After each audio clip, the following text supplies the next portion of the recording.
Hello， 大家好，我是安娜。今天我们就来说一下神秘的布达拉宫。雪于高原上有一座世界上最接近天空的圣殿，这就是布达拉宫。布达拉宫坐落于西藏拉萨西北方向的红山上，总建筑面积138025平方米，共有大小房间2000余间，主体建筑高达115.7米，是世界上海拔最高的宫堡式建筑群。整个建筑群自上而下分为雪老城、白宫和红宫，它们暗合了佛经中关于欲界、色界、无色界的三界学说。雪老城指山前的方城，这里是世俗的场所。白宫是历代达赖喇嘛举行政教活动的地方。红宫则是由各类佛殿组成，殿内供奉着10位达赖喇嘛的灵塔。布达拉宫的墙体色彩同样蕴含着独特的寓意，白色代表慈悲，红色象征智慧，金色则预示至高无上的权力。布达拉宫建筑群依山而建，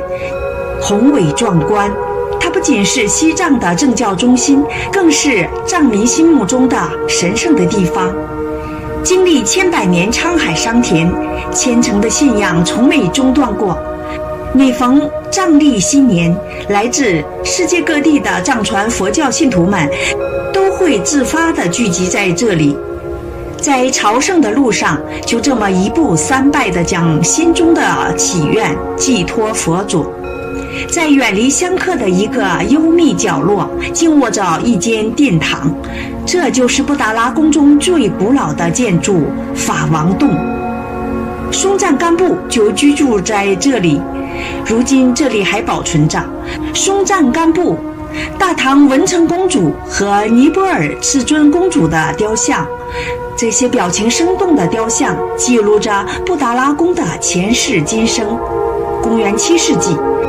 松赞干布统一的藏地的各个部落，并在地处拉萨河谷中心位置的红山上建造拥有999间房间的王宫。相传这王宫正是布达拉宫最早的雏形。用武力统一藏地之后的松赞干布决定引入佛教，以此来团结各个部落。这尊从印度远道而来，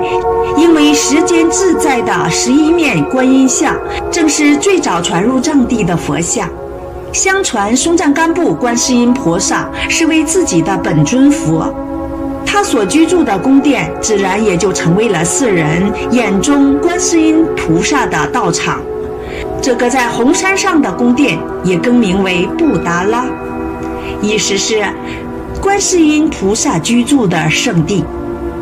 此后，松赞干布迎娶了尼泊尔的赤尊公主。作为陪嫁，赤尊公主从加德满都带来了释迦牟尼8岁等身像。为了祭拜远道而来的佛像，松赞干布特意选择距离布达拉宫西南3公里的位置，修建了一座寺，就是藏地最古老的土木结构寺院大昭寺。作为藏地最具代表性的平川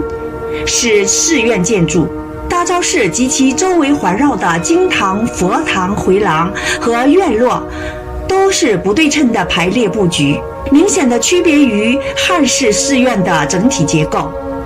而主殿的金顶又反映出藏式的建筑，深受汉族建筑风格影响的特点。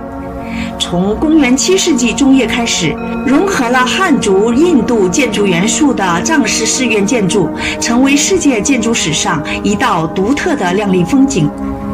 公元641年，16岁的文成公主离开长安，与她同行的不仅有300多名能工巧匠，还有释迦牟尼12岁等身像，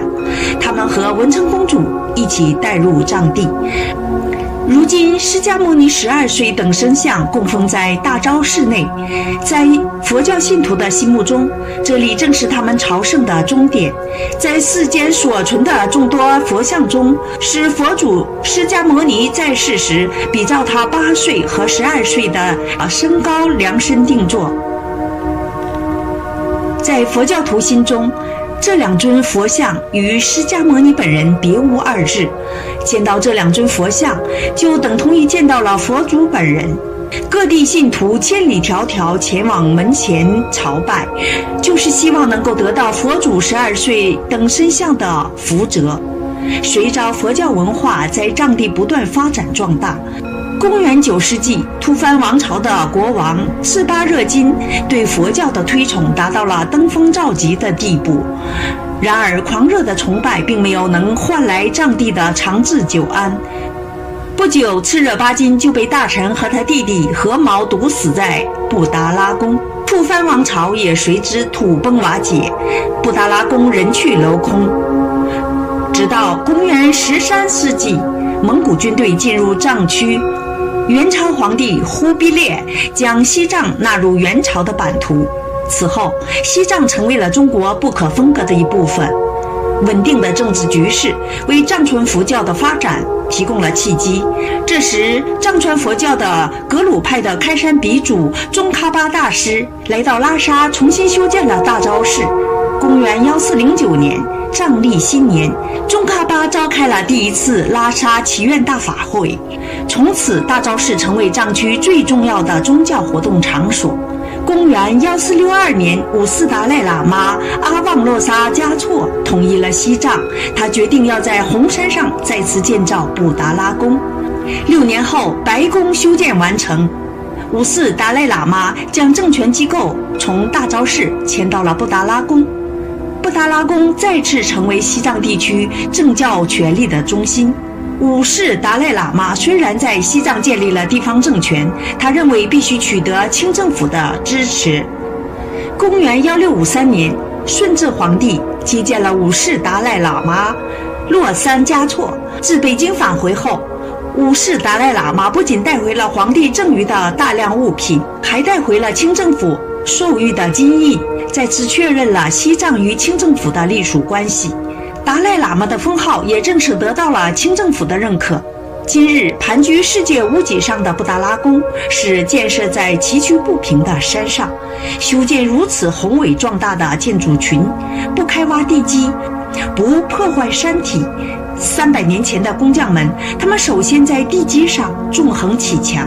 这个人工形成的平面上修建的殿堂，地板下面是地垄，这些地垄形成了天然的通天管道，空气和阳光从每个房间的天窗进入，通过地垄也就和外界进行了循环，所以即使有厚达5米的墙体，殿内依然光线充足，空气流通，而且冬暖夏凉。布达拉宫不仅是雪域高原上的建筑奇观，也是藏地丰厚的文化艺术宝库。唐卡是藏文化中一种独特的绘画艺术形式。据《大昭寺志》记载，藏王松赞干布在一次神事后，用笔血绘制出一幅白拉姆像。此后，这种用彩缎装裱、悬挂供奉的卷轴画，经历历代能工巧匠之手，演化出美轮美奂的艺术风格。这种独具匠心的艺术载体，记载着藏族历史、宗教、政治、文化和社会生活等诸多领域的精神内涵，堪称藏民族的百科全书。布达拉宫这座西域高原上的精神家园，1300年来，它见证了彝语文明之间的交融对话，凝聚着藏汉人民开天辟地的精湛工艺，守望着纯洁的信仰，世代相传。当你踏进西藏，看到布达拉宫，西藏的美丽和神奇会远远超出你的想象。不过有一件事你一定要知道，不属于藏传教派的人一生只能去一次啊。在节目结束前，亲爱的观众朋友们，记得点击订阅解密频道，同时也别忘了打开小铃铛，这样我在TV更新时就会第一时间的通知你。非常感谢大家的收看，我们下期见，拜拜。